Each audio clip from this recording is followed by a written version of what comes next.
The Adventures of Sherlock Holmes, a collection of short stories by Sir Arthur Conan Doyle. A Scandal in Bohemia.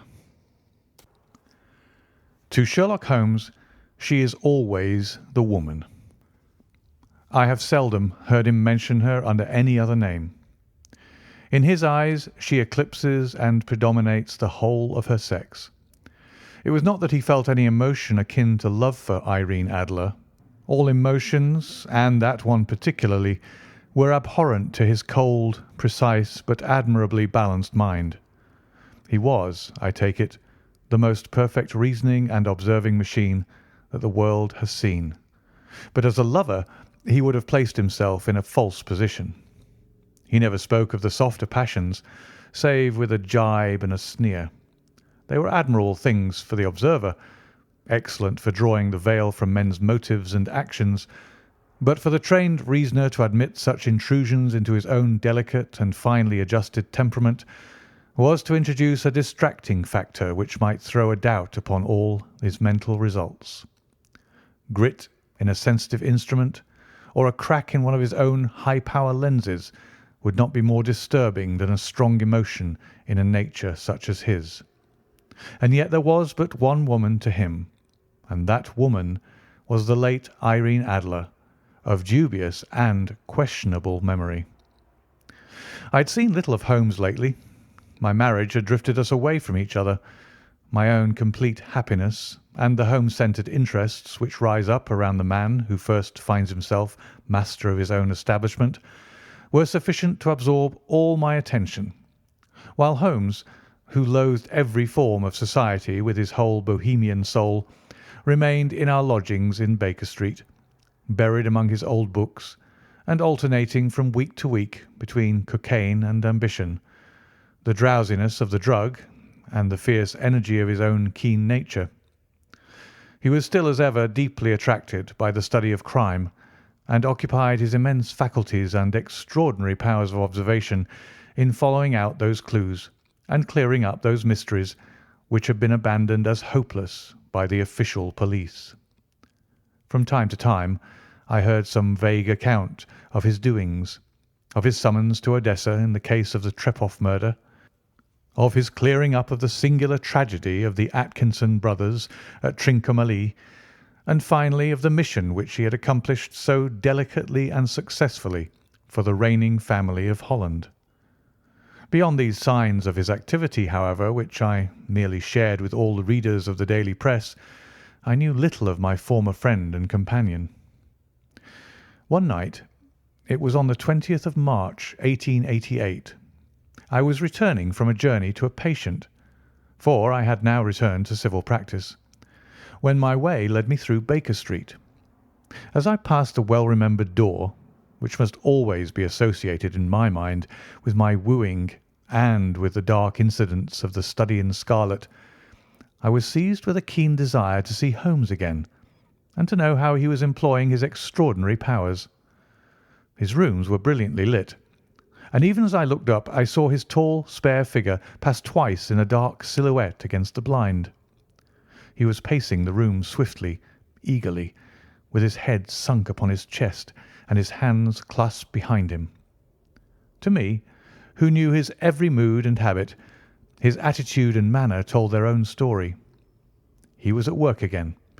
He had risen out of his drug-created dreams and was hot upon the scent of some new problem.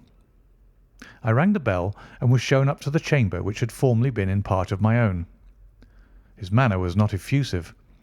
It seldom was. But he was glad, I think, to see me.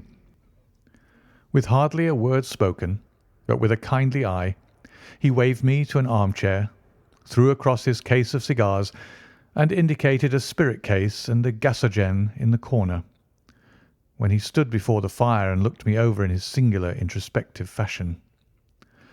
"Wedlock suits you," he remarked. "I think, Watson, that you have put on 7½ pounds since I saw you." "7," I answered. "Indeed. I should have thought a little more, I fancy, Watson. And in practice again, I observe. You did not tell me that you intended to go into harness." "Then how do you know?" "I see it.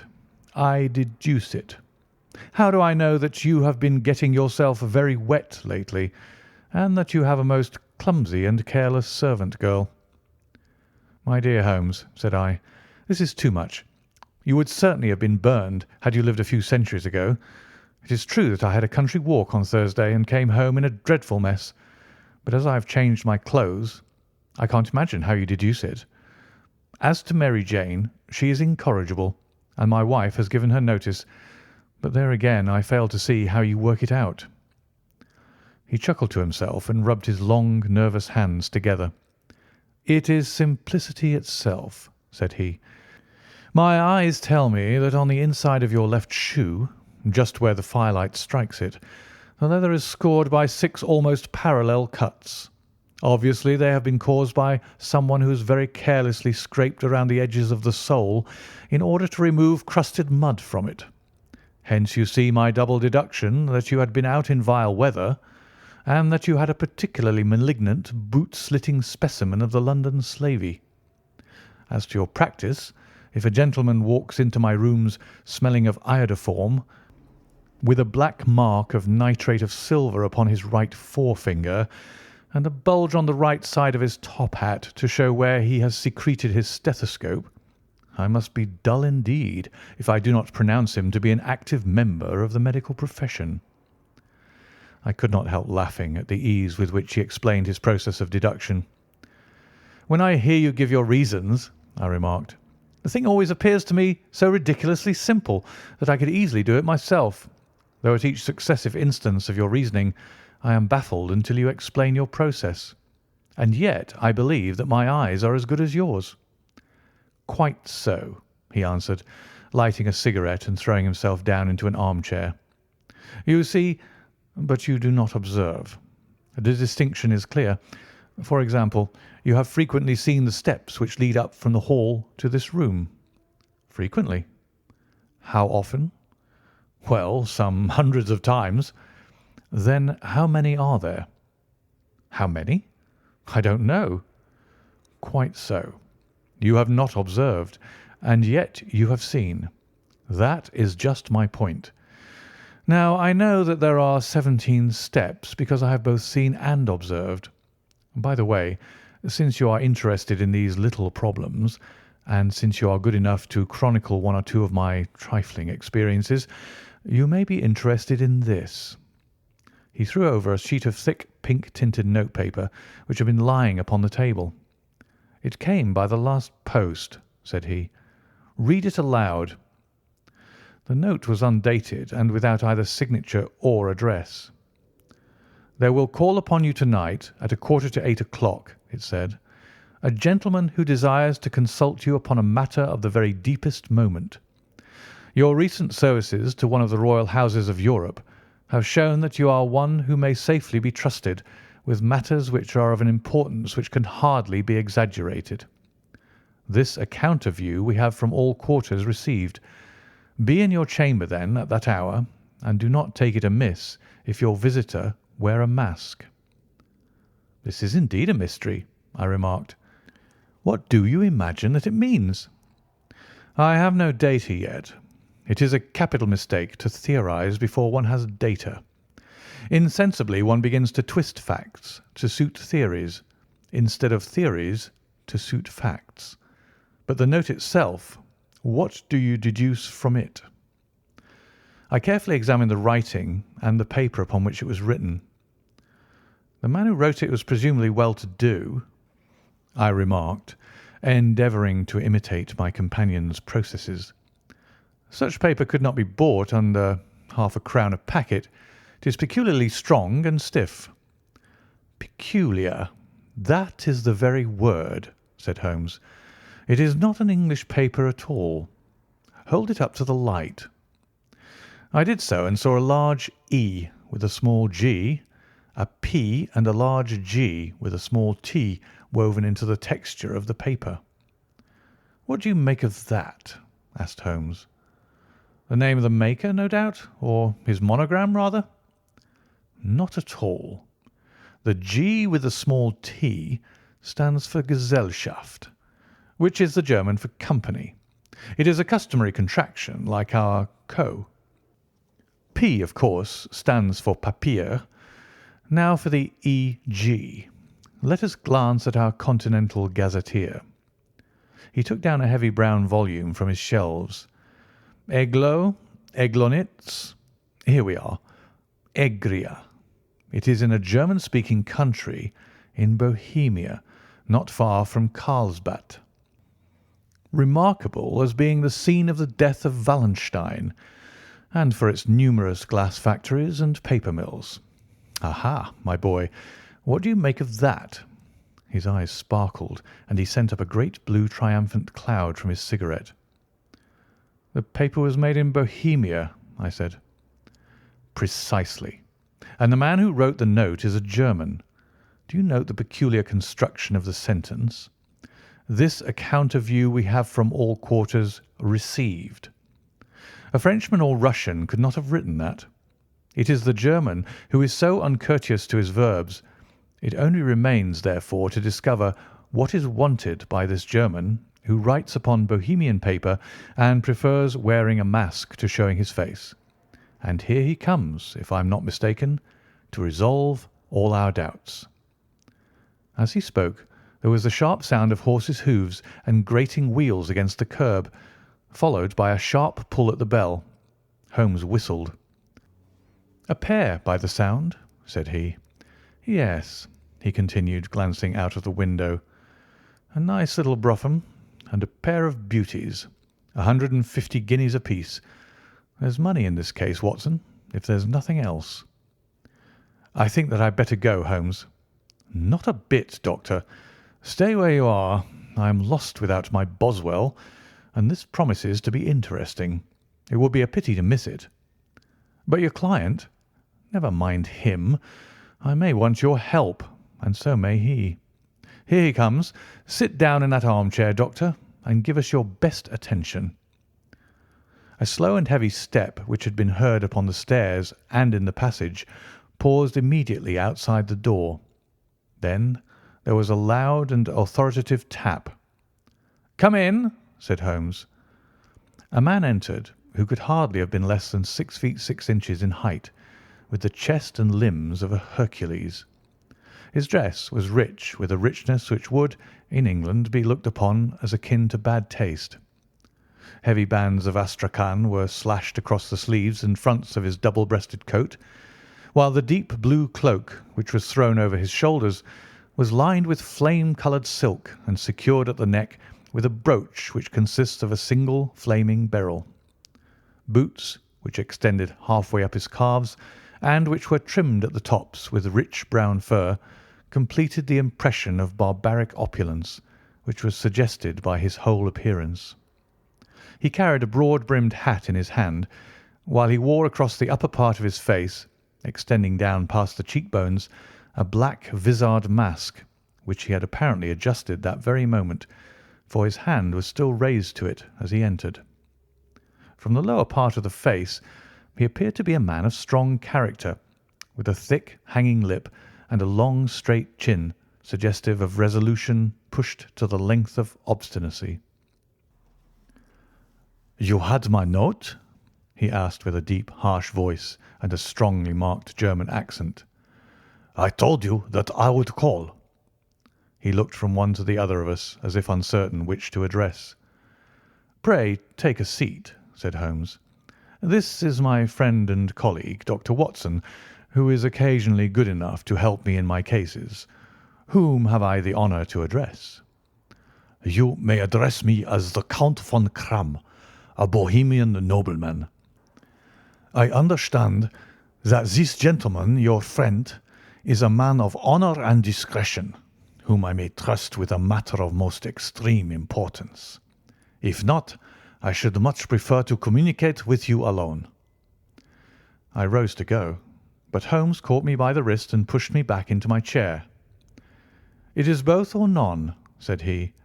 "You may say before this gentleman anything which you may say to me." The Count shrugged his broad shoulders. "Then I must begin," said he, "by binding you both to absolute secrecy for 2 years, At the end of that time, the matter will be of no importance. At present, it is not too much to say that it is of such weight it may have an influence upon European history." "I promise," said Holmes. "And I." "You will excuse this mask," continued our strange visitor. "The august person who employs me wishes his agent to be unknown to you, and I may confess at once that the title by which I have just called myself is not exactly my own." "I was aware of it," said Holmes dryly. "The circumstances are of great delicacy, and every precaution has to be taken to quench what might grow to be an immense scandal and seriously compromise one of the reigning families of Europe. To speak plainly, the matter implicates the great house of Ormstein, hereditary kings of Bohemia." "I was also aware of that," murmured Holmes, settling himself down in his armchair and closing his eyes.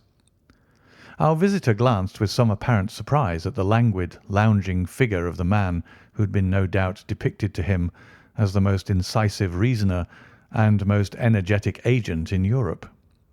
Holmes slowly reopened his eyes and looked impatiently at his gigantic client. "If your Majesty would condescend to state your case," he remarked, "I should be better able to advise you." The man sprang from his chair and paced up and down the room in an uncontrollable agitation.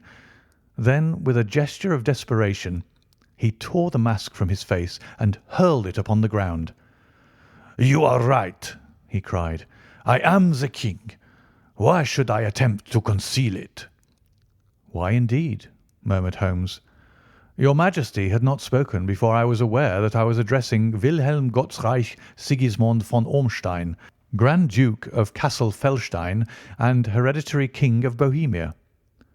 "But you can understand," said our strange visitor, sitting down once more and passing his hand over his high white forehead. "You can understand that I am not accustomed to doing such business in my own person. Yet the matter was so delicate that I could not confide it to an agent without putting myself in his power. I have come incognito from Prague for the purpose of consulting you." "Then pray consult," said Holmes, shutting his eyes once more. "The facts are briefly these. Some 5 years ago, during a lengthy visit to Warsaw, I made the acquaintance of the well-known adventuress Irene Adler. The name is no doubt familiar to you." "Kindly look her up in my index, Doctor," murmured Holmes, without opening his eyes. For many years he had adopted a system of docketing all paragraphs concerning men and things, so that it was difficult to name a subject or a person on which he could not at once furnish information. In this case I found her biography sandwiched in between that of a Hebrew rabbi and that of a staff commander who had written a monograph upon the deep-sea fishes. "Let me see," said Holmes. Born in New Jersey in the year 1858, contralto. La Scala. Prima donna Imperial Opera of Warsaw. Yes. Retired from operatic stage. Living in London. Quite so. Your Majesty, as I understand, became entangled with this young person, wrote her some compromising letters, and is now desirous of getting those letters back."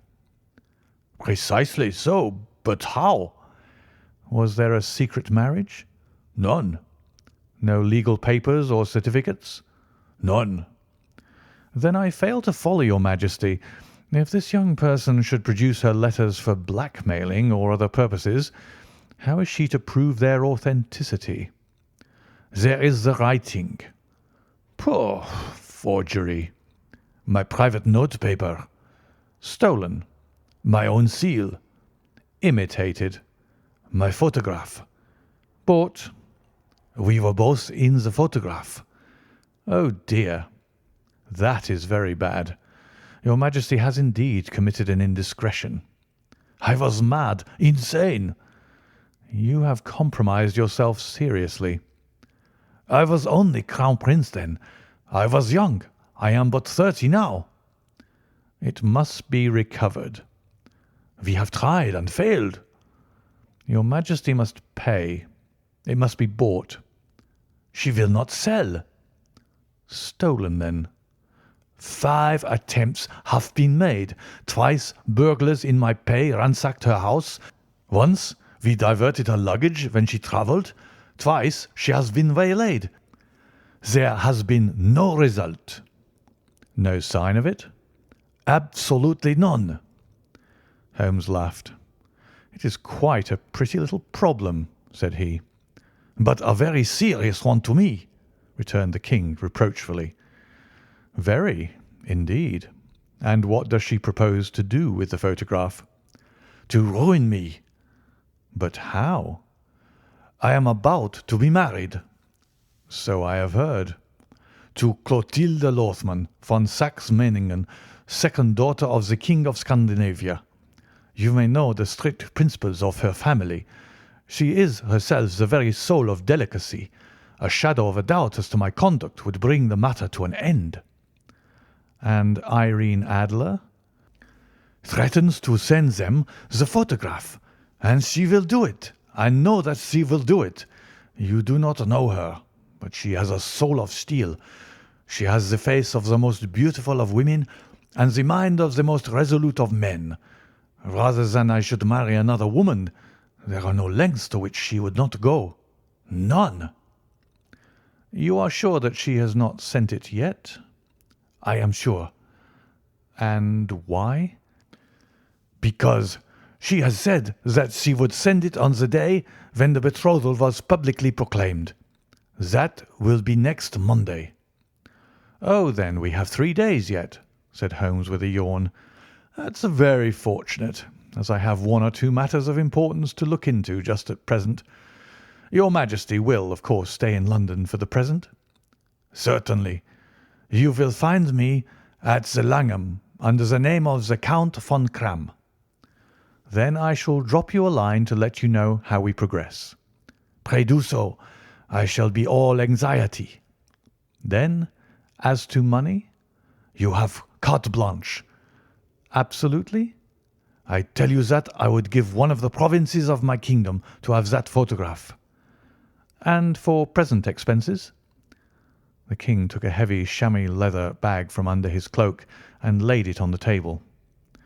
"There are £300 in the gold and 700 in notes," he said. Holmes scribbled a receipt upon a sheet of his notebook and handed it to him. "And mademoiselle's address?" he asked. "Is Briony Lodge, Serpentine Avenue, St. John's Wood." Holmes took a note of it. "One other question," said he. "Was the photograph a cabinet?" "It was." "Then good night, Your Majesty, and I trust that we shall soon have some good news for you. And good night, Watson," he added, as the wheels of the royal brougham rolled down the street. "If you'll be good enough to call to-morrow afternoon at 3 o'clock, I should like to chat this little matter over with you." 2. At 3 o'clock precisely, I was at Baker Street, but Holmes had not yet returned. The landlady informed me that he had left the house shortly after 8 o'clock in the morning. I sat down beside the fire, however, with the intention of awaiting him, however long he might be. I was already deeply interested in his inquiry, for though it was surrounded by none of the grim and strange features which were associated with the 2 crimes which I had already recorded, still the nature of the case and the exalted station of his client gave it a character of its own. Indeed, apart from the nature of the investigation which my friend had on hand, there was something in his masterly grasp of a situation and his keen, incisive reasoning which made it a pleasure to me to study his system of work, and to follow the quick, subtle methods by which he disentangled the most inextricable mysteries. So accustomed was I to his invariable success that the very possibility of his failing had ceased to enter into my head. It was close upon 4 before the door opened, and a drunken-looking groom, ill-kempt and side-whiskered, with an inflamed face and disreputable clothes, walked into the room. Accustomed as I was to my friend's amazing powers in the use of disguises, I had to look 3 times before I was certain that it was indeed he. With a nod, he vanished into the bedroom, whence he emerged in 5 minutes, tweed-suited and respectable, as of old. Putting his hands into his pockets, he stretched out his legs in front of the fire and laughed heartily for some minutes. "Well, really," he cried, and then he choked and laughed again until he was obliged to lie back, limp and helpless, in the chair. "What is it?" "It's quite too funny. I am sure you could never guess how I employed my morning or what I ended by doing." "I can't imagine. I suppose that you have been watching the habits and perhaps the house of Miss Irene Adler." "Quite so. But the sequel was rather unusual. I will tell you, however. I left the house a little after 8 o'clock this morning in the character of a groom out of work. There is a wonderful sympathy and freemasonry among horsey men. Be one of them, and you will know all that there is to know. I soon found Briony Lodge. 'Tis a bijou villa with a garden at the back, but built out in front right up to the road, 2 stories.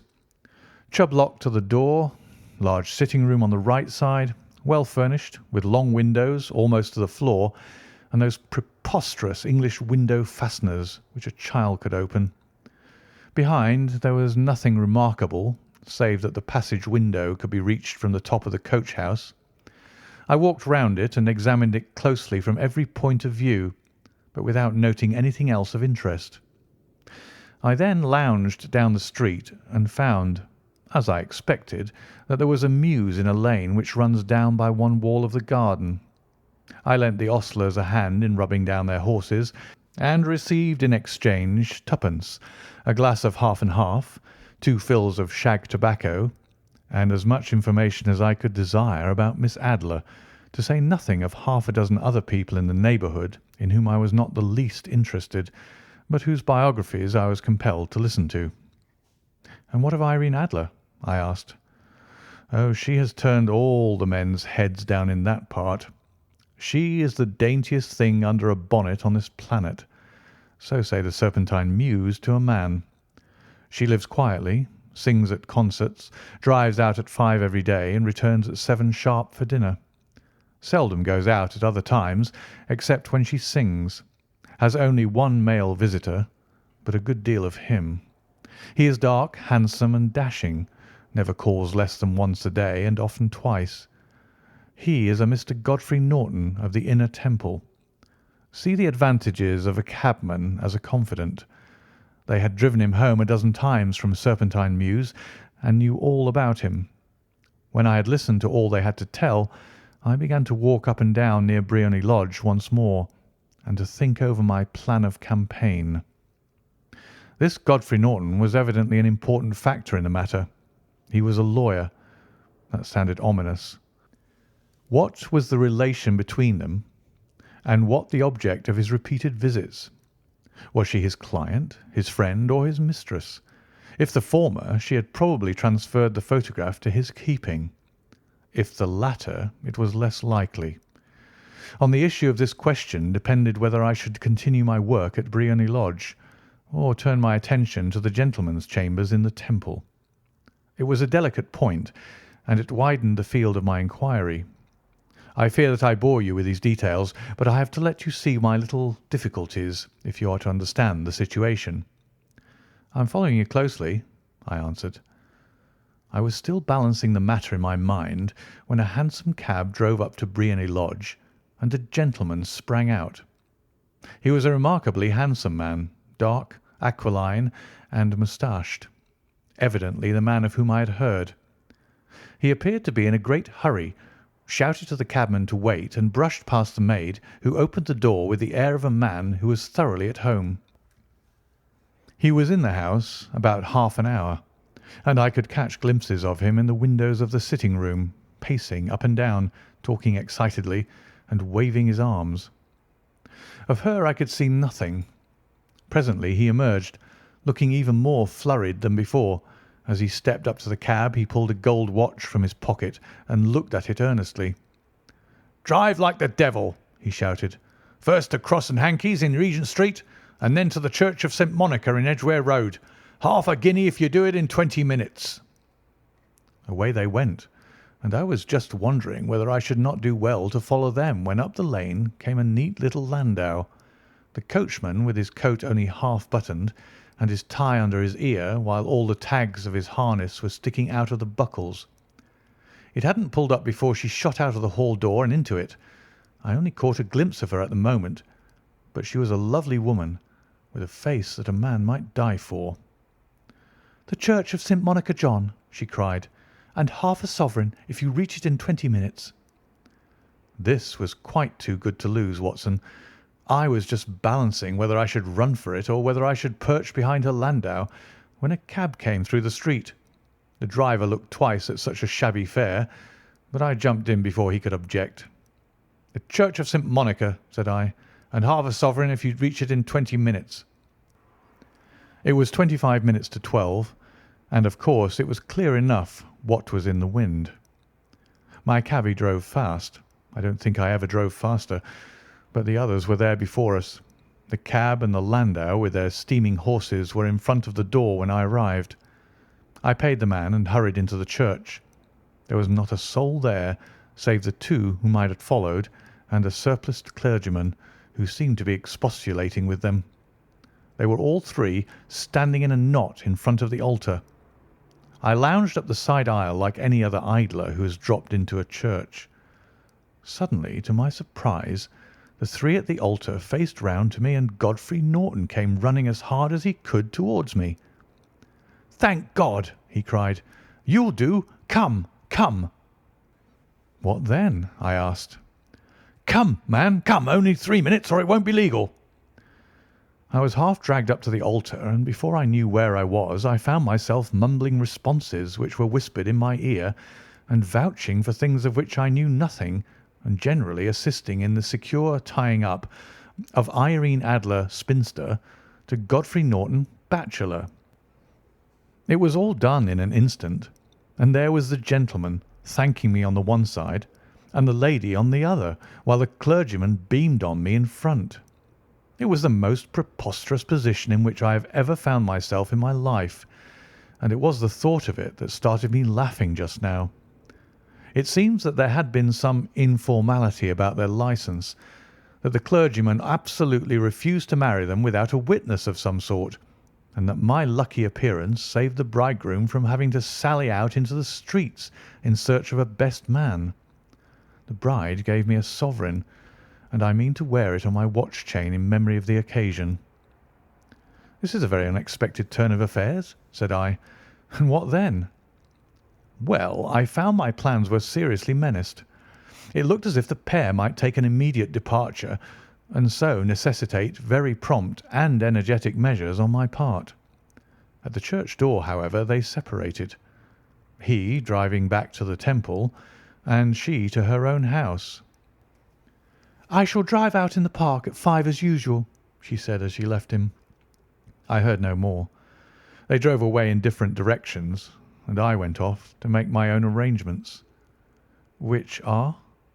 "Some cold beef and a glass of beer," he answered, ringing the bell. "I have been too busy to think of food, and I am likely to be busier still this evening. By the way, Doctor, I shall want your cooperation." "I shall be delighted." "You don't mind breaking the law?" "Not in the least." "Nor running a chance of arrest?" "Not in a good cause." "Oh, the cause is excellent." "Then I am your man." "I was sure that I might rely on you." "But what is it you wish?" "When Mrs. Turner has brought in the tray, I will make it clear to you. Now," he said, as he turned hungrily on the simple fare that our landlady had provided, "I must discuss it while I eat, for I have not much time. It is nearly 5 now. In 2 hours we must be on the scene of action. Miss Irene, or Madam, rather, returns from her drive at 7. We must be at Briony Lodge to meet her." "And what then?" "You must leave that to me. I have already arranged what is to occur. There is only one point on which I must insist. You must not interfere. Come what may, you understand?" I am to be neutral? To do nothing whatever. There will probably be some small unpleasantness. Do not join in it. It will end in my being conveyed into the house. 4 or 5 minutes afterwards the sitting-room window will open. You are to station yourself close to that open window. Yes. You are to watch me, for I will be visible to you. Yes. And when I raise my hand, so, you will throw into the room what I give you to throw, and will, at the same time, raise the cry of fire. You quite follow me? Entirely. It is nothing very formidable, he said, taking a long cigar-shaped roll from his pocket. It is an ordinary plumber's smoke rocket, fitted with a cap at either end to make it self-lighting. Your task is confined to that. When you raise your cry of fire, it will be taken up by quite a number of people. You may then walk to the end of the street, and I will rejoin you in 10 minutes. I hope that I have made myself clear. I am to remain neutral, to get near the window, to watch you, and at the signal to throw in this object, then to raise the cry of fire, and to wait you at the corner of the street. Precisely. Then you may entirely rely on me. That is excellent. I think, perhaps, it is almost time that I prepare for the new role I have to play. He disappeared into his bedroom and returned in a few minutes in the character of an amiable and simple-minded nonconformist clergyman. His broad black hat, his baggy trousers, his white tie, his sympathetic smile, and general look of peering and benevolent curiosity was such as Mr. John Hare alone could have equalled. It was not merely that Holmes changed his costume. His expression, his manner, his very soul seemed to vary with every fresh part that he assumed. The stage lost a fine actor, even as science lost an acute reasoner when he became a specialist in crime. It was 6:15 when we left Baker Street, and it still wanted 10 minutes to the hour when we found ourselves in Serpentine Avenue. It was already dusk, and the lamps were just being lighted as we paced up and down in front of Briony Lodge, waiting for the coming of its occupant. The house was just such as I had pictured it from Sherlock Holmes' succinct description, but the locality appeared to be less private than I expected. On the contrary, for a small street in a quiet neighbourhood, it was remarkably animated. There was a group of shabbily dressed men smoking and laughing in a corner, a scissors grinder with his wheel, 2 guardsmen who were flirting with a nurse girl, and several well-dressed young men who were lounging up and down with cigars in their mouths. "You see," remarked Holmes, as we paced to and fro in front of the house, "this marriage rather simplifies matters. The photograph becomes a double-edged weapon now. The chances are that she would be as averse to its being seen by Mr. Godfrey Norton as our client is to its coming to the eyes of his princess. Now the question is, where are we to find the photograph?" "Where indeed?" "It is most unlikely that she carries it about with her. It is cabinet size, too large for easy concealment about a woman's dress. She knows that the king is capable of having her waylaid and searched. 2 attempts of the sort have already been made. We may take it, then, that she does not carry it about with her." "Where, then?" "Her banker or her lawyer. There is that double possibility. But I am inclined to think neither. Women are naturally secretive, and they like to do their own secreting. Why should she hand it over to anyone else? She could trust her own guardianship, but she could not tell what indirect or political influence might be brought to bear upon a businessman. Besides, remember that she had resolved to use it within a few days. It must be where she can lay her hands upon it. It must be in her own house." "But it has twice been burgled." "They do not know how to look." "But how will you look?" "I will not look." "What then?" "I will get her to show me." "But she will refuse." "She will not be able to. But I hear the rumble of wheels. It is her carriage. Now, carry out my orders to the letter." As he spoke, the gleam of the sidelights of a carriage came round the curve of the avenue. It was a smart little landau which rattled up to the door of Briony Lodge. As it pulled up, one of the loafing men at the corner dashed forward to open the door in the hope of earning a copper, but was elbowed away by another loafer who had rushed up with the same intention. A fierce quarrel broke out, which was increased by the two guardsmen who took sides with one of the loungers and by the scissors grinder who was equally hot upon the other side. A blow was struck, and in an instant the lady who had stepped from her carriage was the centre of a little knot of flushed and struggling men who struck savagely at each other with their fists and sticks. Holmes dashed into the crowd to protect the lady, but just as he reached her, he gave a cry and dropped to the ground with the blood running freely down his face. At his fall, the guardsmen took to their heels in one direction and the loungers in the other, while a number of better-dressed people, who had watched the scuffle without taking part in it, crowded in to help the lady and to attend to the injured man. Irene Adler, as I will still call her, had hurried up the steps, but she stood at the top with her superb figure outlined against the lights of the hall, looking back into the street. "Is the poor gentleman much hurt?" she asked. "He is dead," cried several voices. "No, no, there's life in him," shouted another. "But he'll be gone before you can get him to hospital." "He's a brave fellow," said a woman. "They would have had the lady's purse and watch if it hadn't been for him. They were a gang, and a rough one, too. Ah, he's breathing now." "He can't lie in the street. May we bring him in, ma'am?" "Surely. Bring him into the sitting-room. There's a comfortable sofa. This way, please." Slowly and solemnly he was borne into Briony Lodge and laid out in the principal room, while I still observed the proceedings from my post by the window.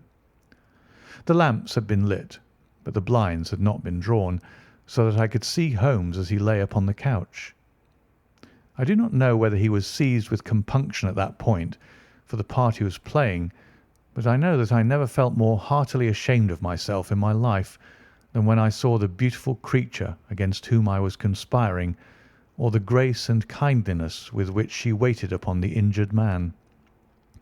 And yet it would be the blackest treachery to Holmes to draw back now from the part which he had entrusted to me.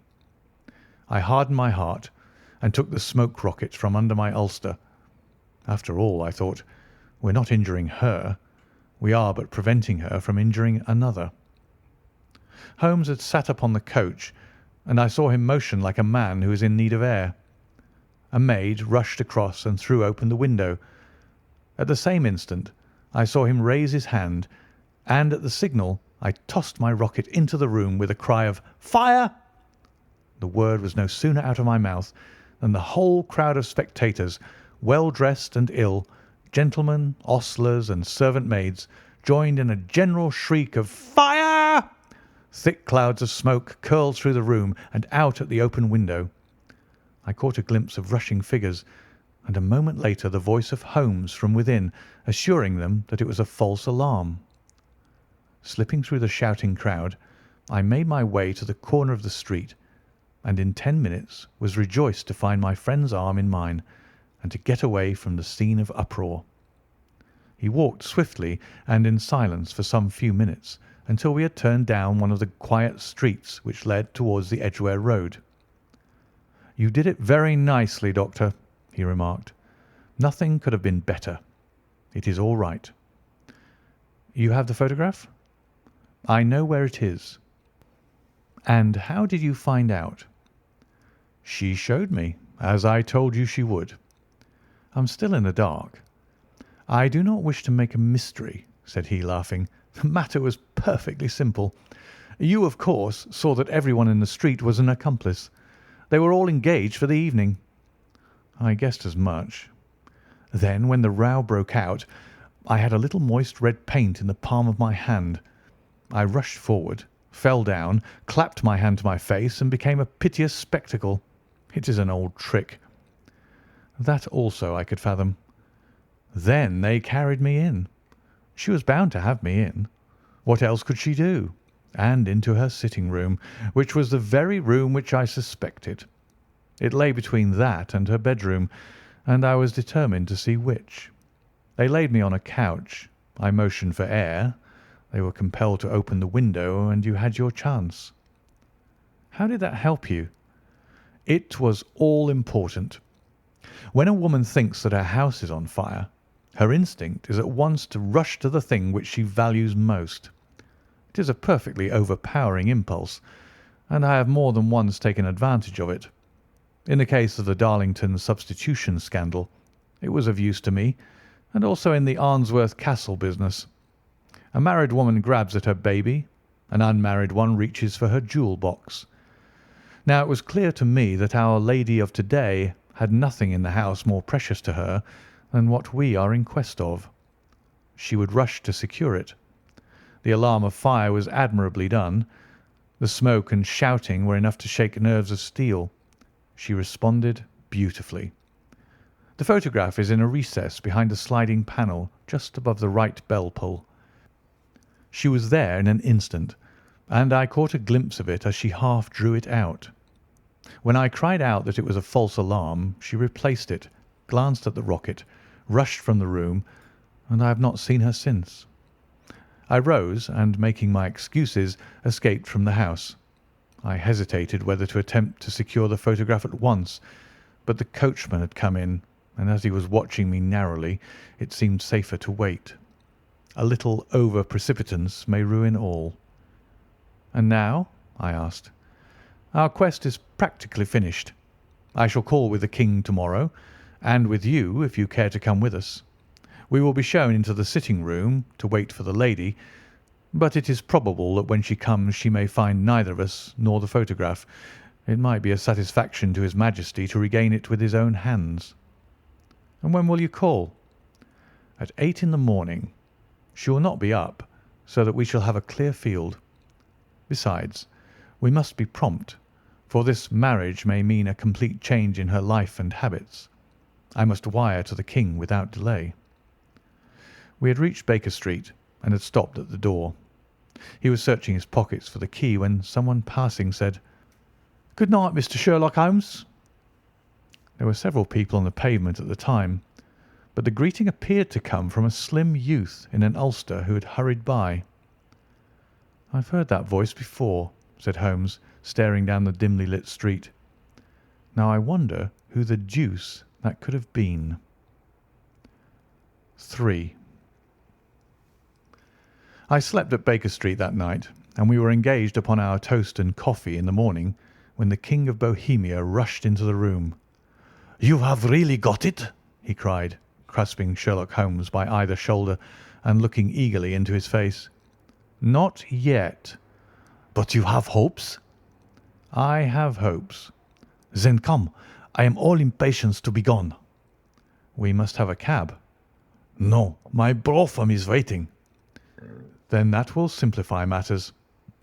We descended and started off once more for Briony Lodge. "Irene Adler is married," remarked Holmes. "Married? When?" "Yesterday." "But to whom?" "To an English lawyer named Norton." "But she could not love him?" "I am in hopes that she does." "And why in hopes?" "Because it would spare your Majesty all fear of future annoyance. If the lady loves her husband, she does not love your Majesty. If she does not love your Majesty, then there is no reason why she should interfere with your Majesty's plan." "It is true. And yet, well, I wish she had been of my own station. What a queen she would have made." He relapsed into a moody silence, which was not broken until we drew up in Serpentine Avenue. The door of Briony Lodge was open, and an elderly woman stood upon the steps. She watched us with a sardonic eye as we stepped from the brougham. "Mr. Sherlock Holmes, I believe," said she. "I am Mr. Holmes," answered my companion, looking at her with a questioning and rather startled gaze. "Indeed. My mistress told me that you were likely to call. She left this morning with her husband by the 5:15 train from Charing Cross for the Continent." "What?" Sherlock Holmes staggered back, white with chagrin and surprise. "Do you mean that she has left England?" "Never to return." "And the papers?" asked the King hoarsely. "All is lost." "We shall see." He pushed past the servant and rushed into the drawing-room, followed by the King and myself. The furniture was scattered about in every direction, with dismantled shelves and open drawers, as if the lady had hurriedly ransacked them before her flight. Holmes rushed at the bell pull, tore back a small sliding shutter, and, plunging in his hand, pulled out a photograph and a letter. The photograph was of Irene Adler herself in evening dress. The letter was superscribed to Sherlock Holmes, Esquire, to be left till called for. My friend tore it open, and we all three read it together. It was dated at midnight of the preceding night, and ran in this way: "My dear Mr. Sherlock Holmes, you really did it very well. You took me in completely. Until after the alarm of fire, I had not a suspicion. But then, when I found how I had betrayed myself, I began to think. I had been warned against you months ago. I had been told that if the King employed an agent it would certainly be you, and your address had been given to me. Yet with all this you made me reveal what you wanted to know. Even after I became suspicious, I found it hard to think evil of such a dear, kind old clergyman. But you know, I have been trained as an actress myself. Male costume is nothing new to me. I often take advantage of the freedom which it gives. I sent John the coachman to watch you, ran upstairs, got into my walking clothes, as I call them, and came down just as you departed. Well, I followed you to your door, and so made sure that I was really an object of interest to the celebrated Mr. Sherlock Holmes. Then I rather imprudently wished you good night, and started for the Temple to see my husband. We both thought the best resource was flight, when pursued by so formidable an antagonist, so you will find the nest empty when you call to-morrow. As to the photograph, your client may rest in peace. I love and am loved by a better man than he. The King may do what he will without hindrance from one whom he has cruelly wronged. I keep it only to safeguard myself, and to preserve a weapon which will always secure me from any steps which he might take in the future. I leave a photograph which he might care to possess, and I remain, dear Mr. Sherlock Holmes, very truly yours, Irene Norton, née Adler." "What a woman! Oh, what a woman!" cried the King of Bohemia, when we had all three read this epistle. "Did I not tell you how quick and resolute she was? Would she not have made an admirable queen? Is it not a pity that she was not on my level?" "From what I have seen of the lady, she seems indeed to be on a very different level to your Majesty," said Holmes coldly. "I am sorry that I have not been able to bring your Majesty's business to a more successful conclusion." "On the contrary, my dear sir," cried the King, "nothing could be more successful. I know that her word is inviolate. The photograph is now as safe as if it were in the fire." "I am glad to hear your Majesty say so." "I am immensely indebted to you. Pray tell me in what way I can reward you. This ring?" He slipped an emerald snake ring from his finger and held it out upon the palm of his hand. "Your Majesty has something which I should value even more highly," said Holmes. "You have but to name it." "This photograph." The King stared at him in amazement. "Irene's photograph?" he cried. "Certainly, if you wish it." "I thank you, your Majesty. Then there is no more to be done in the matter. I have the honour to wish you a very good morning." He bowed, and turning away without observing the hand which the King had stretched out to him, he set off in my company for his chambers. And that was how a great scandal threatened to affect the kingdom of Bohemia, and how the best plans of Mr. Sherlock Holmes were beaten by a woman's wit. He used to make merry over the cleverness of women, but I have not heard him do it of late, and when he speaks of Irene Adler, or when he refers to her photograph, it is always under the honourable title of the woman. End of A Scandal in Bohemia.